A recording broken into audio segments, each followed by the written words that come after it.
Hi, my name's Mairi-anne Macartney. And I'm Tess Macartney, and I've had diabetes for 4 years now, since I was 10.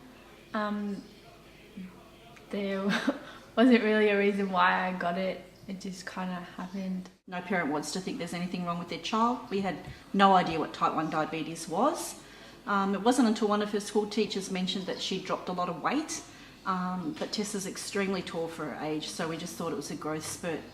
Again, as a parent, we weren't looking for anything, and eventually we took Tess to the doctor, the local GP, who immediately told us that we had to go down to the hospital, that Tess had type 1 diabetes, and it was imperative that we went straight away. It was critical. So it was really scary. We didn't know what to expect. We went to Dandenong Hospital, and I guess we thought that if you go to hospital, you get better, and then you can come home and everything would be all right. But unfortunately, the needles and the injections and the specialists followed us all the way from the hospital home. And since then, it's been a learning curve every day. The hardest part, I suppose, is for Tess to adjust to taking injections every day and finger pricking her fingers.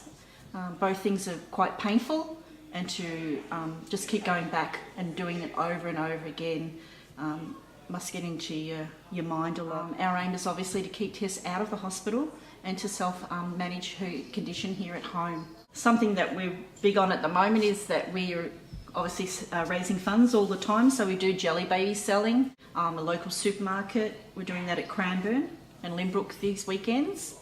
And that's an opportunity for Tess to really help at the ground level by being there and selling the jelly babies at the shopping centre. So it's one way that the kids can help raise funds in some way, fundraise. In January this year, I guess one of the major things that happened to us was that we got notification that the small amount of allowance that we were given each week, which was $50 a week from the government, which did help out with medical supplies and things like that. We got a letter saying that it was going to be cancelled, and the reason in the letter said that Tess could Take care of myself.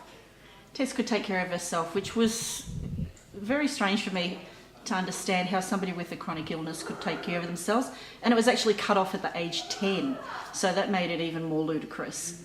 The first thing we did was kind of look to see who could help us locally, and that's where we found Mr. Byrne, MP Mr. Byrne, on the website. And we gave him a call, and his office was really obliging. They more or less told us to come down straight away and speak to him, and we explained what was going on, and he also felt the same way. It was a pretty silly law, and I mean, a child without a disability at 10 can't look after themselves, so how could a child over 10 or even Tess look after herself? So by Mr. Byrne taking that on board, I guess what he did was he opened a door to the next step. He was our voice, just Tess and our little voice in the government, and he was able to open more doors and make more people listen, I guess what it is.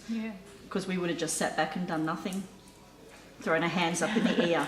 So it was with his support, took us to the next platform, and we were able to make our story be heard.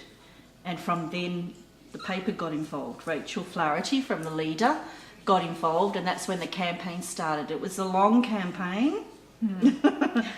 And Tess was fantastic, because Tess became the face of the campaign, and any teenage girl doesn't want to put themselves out there as something different. She just wants to hide in the crowd. So we were very proud of Tess to become the face of that campaign, and it did go on for nearly 3 months, probably more actually. I think it's closer to 6 months that campaign went on, and every week your face was there. People in the shopping centre recognised you, I think. And all the way, Mr. Byrne was with us. He would speak to us on the phone, help us with letters. Without him, we probably would still be sitting here not knowing what to do. And we can't thank him enough for that. And that's a wonderful opportunity for a person in Cranbourne to be able to go to someone who will listen, and also then take that on board and take it to the next level on our behalf. And that's actually changed not only us, but every family in Australia that's affected by the carer's allowance. So being an ambassador for Juvenile Diabetes has given me a lot of experience to go to lots of different places and to just experience like other people living with type 1 diabetes. I first met Tess Macartney and her mother Mairi-anne when Tess had just been diagnosed with type 1 diabetes as a 10-year-old. Following her diagnosis, Tess became a youth ambassador for diabetes. As a youth ambassador, she conducted fundraising at her local school and was part of the Remember Me campaign, which in part raised awareness about child diabetes and funding to help find a cure. Tess has now become the face of another campaign which has been raising awareness of carers' allowance eligibility for carers of children with type 1 diabetes. The government has sought an independent review to ensure that a decision includes consideration of submissions by affected families as well as community and medical representatives. I commend Tess and her mother's strong stance on this important issue. Their efforts in raising public awareness about diabetes is a tribute to their courage and their strength.